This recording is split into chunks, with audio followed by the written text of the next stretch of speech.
Pada episode kali ini dilanjutkan lagi dengan, setelah membalik resep Guben Pei Yuan dan bolak-balik beberapa kali di benaknya, pikiran Xiao Yan berangsur-angsur tenang. Dengan lambaian jubah lengan bajunya, ramuan obat di depannya langsung dikirim ke dalam api dengan energi yang cerdas.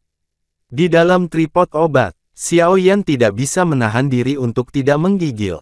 Seharusnya tidak. Saat dia memperbaiki pil obat, suhu api aneh itu sangat tinggi. Bagaimana mungkin? Yanzi kecil, jangan terganggu. Raja Naga Emas juga berkata dengan kejam, fondasi kokoh Pei Yuan dan ini cukup sulit untuk disempurnakan di peringkat pertama kaisar sekarang adalah panggung api. Gangguannya adalah anak ini berani diganggu ketika itu paling rawan kecelakaan. Pemikiran Xiao Yan tidak membuahkan hasil, dan nyala api yang lebih kuat muncul dan dituangkan ke dalam kuali, mencoba mempercepat kecepatan leleh bahan obat. Xiao Yan pertama-tama sedikit tenang, lalu menjentikkan jarinya, dan gumpalan api putih susu muncul dari ujung jarinya. Dengan munculnya nyala api, suhu rumah kayu tiba-tiba meningkat, tetapi untuk Xiao Yan, ini secara alami tidak menghalangi efek sekecil apapun. Dia menatap kuali obat dengan erat, dan setelah beberapa saat, dia melambaikan tangannya, dan nyala api putih susu keluar, dan akhirnya mengikuti pembukaan api kuali obat merah, ke dalam obat tripod. Saat api putih susu dituangkan ke dalam kuali obat satu demi satu, kuali obat tiba-tiba melebar, dan bagian dalam rumah kayu berubah menjadi nyala api yang mengamuk, yang naik dan terbakar. Dengan suara, kuali obat hitam pekat di rumah kayu itu meledak. Dibandingkan dengan Xiao Yan, dia tidak berdaya. Jika dia adalah seorang alkemis biasa, menggunakan api yang dikatalisasi oleh melawan Qi, kuali ini secara alami akan mampu menahannya, tetapi nyala api sendiri disebabkan oleh 13 jenis api yang berbeda menyatu, tetapi kuali obat biasa tidak dapat menampung api yang begitu mengerikan. Melihat ini, Xiao Yan juga buru-buru mengingat api yang tersebar di rumah kayu, dan kemudian meninggalkan api kecil di tengah rumah kayu untuk perlahan-lahan mengelilingi tanaman obat dengan jejak mencair. Melihat kuali obat merah menyala di depannya, Xiao Yan menarik napas dalam-dalam, membuka mulutnya, dan awan besar api putih susu disemprotkan. Dengan jentikan jarinya, nyala api itu membentuk busur yang indah dan pecah ke dalam kuali obat. Di dalamnya, tiba-tiba meledak. Api yang mengamuk terus-menerus berkobar di kuali obat, dan suhu yang meningkat membuat rumah kayu ini secara bertahap terasa sedikit lebih panas. Sementara nyala api naik, Xiao Yan melambaikan jubah lengan bajunya, dan ramuan obat langsung terbang keluar dari Naji. Segera, mereka terbungkus dendam dan menggantung di udara di rumah kayu. Sinar cahaya umumnya kecil sekelompok cahaya, dan terlihat cukup cantik dari bawah. Pil Guben Pei Yuan. Pil surga kelas kaisar tingkat pertama memiliki efek magis meningkatkan kebugaran fisik, merangsang potensi tidur nyenyak di dalam tubuh, dan meningkatkan efek magis yang luar biasa dari bakat kultivasi. Bahan yang dibutuhkan untuk pemurnian adalah sangat rumit, dan ada sekitar 107 jenis, di antara mereka, bahan utama dibagi menjadi 5 jenis, zikrim salju, buah kayu hijau, anggur peri darah naga, inti iblis naga tingkat kaisar dan tingkat kaisar atau lebih tinggi. Esensi darah Warcraft, 5 jenis bahan, semuanya langka dan langka. Cukup sulit untuk menemukan sesuatu, tetapi berkat fakta bahwa ada beberapa bahan di cincin tuanku, ditambah inti sihir di reruntuhan, Xiao Yan hanya memiliki satu kesempatan, dan metode pemurnian juga cukup untuk menjadi khusus dan menuntut. Metode pemurnian Guben Pei Yuan dan perlahan muncul di benak Xiao Yan, dan beberapa poin penting tercetak di benaknya tanpa melewatkan sepatah kata pun. Ini adalah pertama kalinya Xiao Yan melihat 107 jenis bahan pemurnian yang membutuhkan begitu banyak ramuan obat. Bahkan ketika dia dinilai oleh asosiasi alkemis sebelumnya, itu tidak begitu rumit. Kesulitan memperbaiki pil bahkan mungkin lebih tinggi dari pil transformasi sebelumnya. Banyak pikiran melintas di benak saya. Setelah diusir oleh Xiao Yan, dia mengangkat kepalanya, merasakan suhu dalam kuali obat, sedikit mengangguk, dan menarik jari-jarinya sedikit, hanya untuk melihat nyala api putih susu yang menyala di dalam kuali obat, dan tiba-tiba melemah secara bertahap.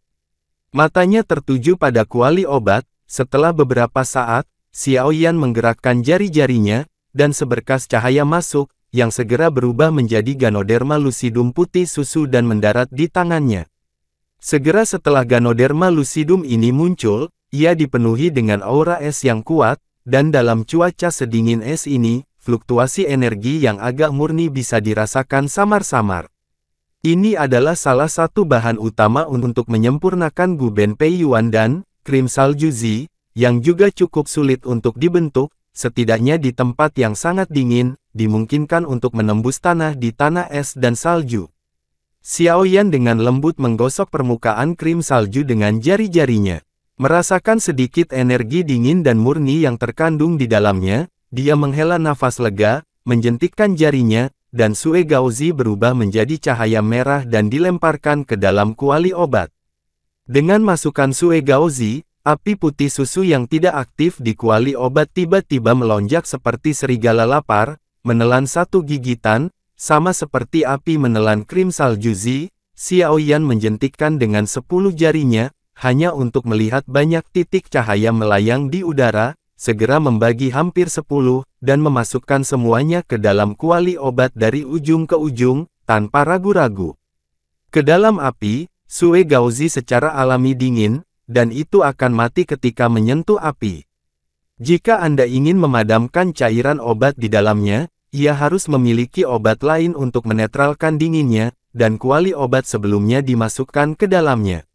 Ramuan obat adalah menetralisir hal-hal yang telah dipersiapkan sebelumnya, dengan begitu banyak bahan obat yang disempurnakan pada saat yang sama, persyaratan untuk kekuatan jiwa cukup ketat, tetapi untungnya Xiaoyan sekarang memiliki kualifikasi dan kekuatan seperti itu. Banyak bahan obat yang pecah menjadi api dengan cepat layu dalam beberapa napas kontak dengan api putih susu, dan akhirnya berubah menjadi bubuk, dan tetesan cairan obat murni tertinggal di bawah kendali halus kekuatan jiwa Xiaoyan. Itu dicampur sedikit, dan kemudian secara merata menetes ke krim salju yang semakin layu. Dengan menetesnya cairan obat ini, putih susu pada krim salju mulai perlahan memudar, dan potongan kulit bubuk putih jatuh darinya. Hanya dalam beberapa saat, warna krim salju menjadi pucat, berdiri. Beberapa tetes cairan obat putih muda ditaburkan di kulit bubuk merah darah, dan segera, di bawah suhu konstan di sekitar, kulit meleleh dengan tenang, menunggu perlahan. Melihat kecepatan krim salju di kuali yang meleleh seperti siput, Xiaoyan tidak rileks. Dengan lambaian jarinya, dia mulai memperbaiki bahan obat kedua. Multitasking dengan satu pikiran, membagi kekuatan jiwa menjadi beberapa bagian untuk mengontrol ekstraksi bahan obat, ini adalah ibu kota Xiaoyan. Di dalam kuali raksasa merah yang berapi-api, krim salju perlahan dicairkan oleh api aneh itu. Aokigo baru saja dilemparkan ke dalam kuali, dan nyala api putih susu yang bergolak melahapnya secara langsung. Tetapi hal yang aneh adalah bahwa suhu tinggi yang mengerikan dari nyala api putih susu tidak memberikan banyak efek terhadap Aokiguo. Ini benar-benar layak menjadi buah pohon hijau. Buah seukuran telapak tangan dengan tubuh hijau sebenarnya lebih keras daripada Sue Gaozi. Xiaoyan juga bergumam pada dirinya sendiri. Ekstraksi buah kayu hijau berlangsung selama 1 jam. Setelah kulit hijau terluar terkelupas, buah kuning keemasan di dalamnya terungkap. Xiaoyan juga tahu bahwa ini adalah bagian tersulit dari buah kayu hijau.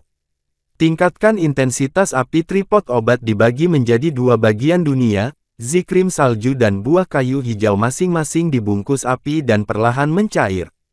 Dan dengan input dari Dragon Blood Immortal Fin, tripod juga menunjukkan situasi berkaki 3, kelangkaan anggur peri darah naga sedikit lebih baik daripada 2 yang pertama, lagi pula, kelahiran bahan obat ini juga sangat keras, dan itu harus lahir di tempat darah naga dimandikan.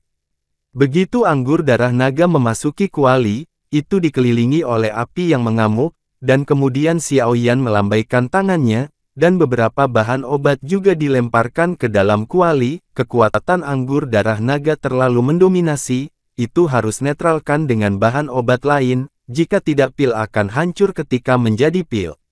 Setelah melakukan semua ini, Xiao Yan juga merasa lega ketika melihat situasi berkaki 3 di kuali obat, dan dengan lambaian telapak tangannya, inti iblis berdarah dilemparkan langsung ke dalam kuali. Ini adalah inti iblis naga yang diperoleh dari kadal naga yang haus darah. Inti iblis tidak terlalu terampil, dapat secara perlahan meleleh dan meleleh oleh api. Melihat keberhasilan langkah pertama pemurnian, Xiao Yan juga menghela nafas lega, dengan lambaian telapak tangannya, nyala api menyelimutinya, perlahan memancarkan kehangatan. Volume keempat api secara bertahap menyusut, dan bahan obat di dalamnya juga perlahan meleleh.